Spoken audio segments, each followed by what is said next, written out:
Collector કચેરીએ કાર્યરત કરાયેલા EMMC સેન્ટરની મુલાકાત લેતા જનરલ ઓબ્ઝર્વર ભરૂચ સંસદીય મત વિસ્તારની ચૂંટણી માટે જનરલ ઓબ્ઝર્વર સંદીપ કૌરની નિમણૂક કરવામાં આવી છે.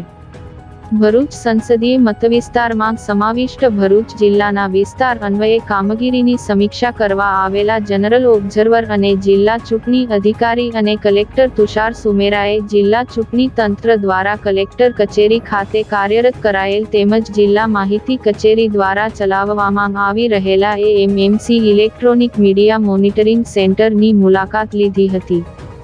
આ દરમિયાન જનરલ ઓબ્ઝર્વરે ભરૂચની સ્થાનિક ચેનલ્સ દ્વારા પ્રસારિત થઈ રહેલ કાર્યક્રમનું નિરીક્ષણ કરી મોનિટરિંગ ટીમ સાથે ચર્ચા કરી હતી.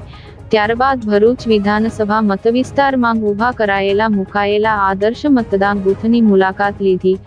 આ મુલાકાત દરમિયાન જિલ્લા ચૂંટણી અધિકારી અને કલેક્ટર તુષાર સુમેરા, નિવાસી અધિક કલેક્ટર NR ધાધલ, નાયબ જિલ્લા ચૂંટણી અધિકારી ડોક્ટર સુપ્રિયા ગાંગુલી, ભરૂચ વિધાનસભાના ARO મનીષા મનાણી, જિલ્લા પુરવઠા અધિકારી અને મોનિટરિંગ સેન્ટરના અધિકારી કર્મચારીઓ ઉપસ્થિત રહ્યા હતા.